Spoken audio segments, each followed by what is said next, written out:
জাতীয় অনূর্ধ্ব 14 ফুটবলের রাজ্য দল গঠিত। 22 সদস্যের দল ছত্তিশগড়ের উদ্দেশ্যে রওনা হবে 12 আগস্ট। রাজ্য দলে নিয়ে আশাবাদী রাজ্য ফুটবল সংস্থা। বিস্তারিত জানবো, টেলিফোন লাইনে যুক্ত হয়ে গেছে ক্রীড়া সাংবাদিক বিপ্লব চন্দ্র। বিপ্লব দা, জাতীয় অনূর্ধ্ব 14 ফুটবলের রাজ্য দল ঘোষণা হয়ে গেছে, কাদের নাম রয়েছে এবং কতটা শক্তিশালী এই দল তৈরি হয়েছে? ফুটবল প্রতিযোগিতা এবং সেই ফুটবল প্রতিযোগিতা এবার অনুষ্ঠিত হবে ছত্তিশগড়ের নারায়ণপুরে, এবং এই ছত্তিশগড়ের এই নারায়ণপুরে যে অংশগ্রহণ করবে রাজ্য দল, তার জন্য 20 সদস্যের রাজ্য দল এবং 2 সদস্যের কোচ এবং ম্যানেজার সহ 22 সদস্যের রাজ্য দল। এবং সেই 22 সদস্যের রাজ্য দল রওনা হবে 12ই আগস্ট। রাজ্য দল রেলপথে রওনা হবে এবং ছত্তিশগড়ের উদ্দেশ্যে।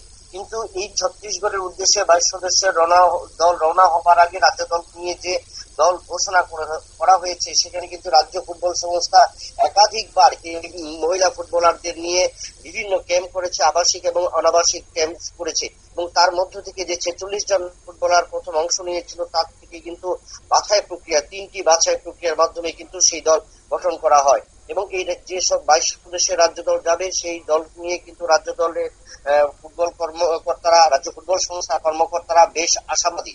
কারণ রাজ্য দল এবছরে এই যে আসরের 17 আগস্ট প্রতিযোগিতা ত্রিপুরা দল তাদের প্রথম ম্যাচ খেলবে, এবং সেইখানেই কিন্তু রাজ্য দলের প্রথম প্রতিপক্ষ হচ্ছে তেলেঙ্গানা, এবং দ্বিতীয় ম্যাচ খেলবে 19 আগস্ট, সেখানে দ্বিতীয় ম্যাচের প্রতিপক্ষ হচ্ছে উত্তরাখণ্ড, এবং তৃতীয় ম্যাচ 21 আগস্ট খেলবে, এবং সেখানে রাজ্য দলের প্রতিপক্ষ রয়েছে চণ্ডীগড়। এই 3টি দলের সাথে খেলার জন্য রাজ্য দলের যে সক্ষমতা বা যে দল গঠন করা হয়েছে, তাতে রাজ্য ফুটবল সংস্থার কর্মকর্তারা অনেক আশাবাদী।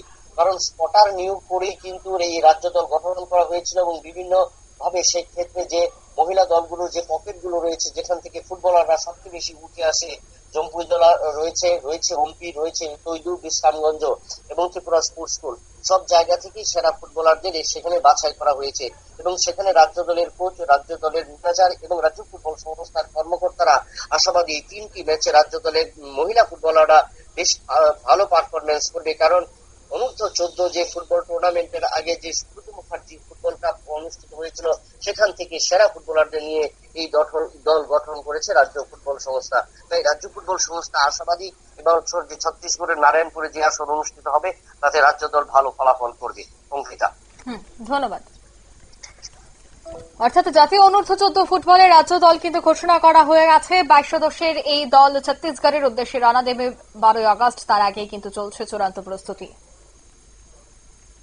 নিয়ে নিচ্ছে ছোট্ট একটি বিজ্ঞাপন বিরতি, সঙ্গে থাকুন।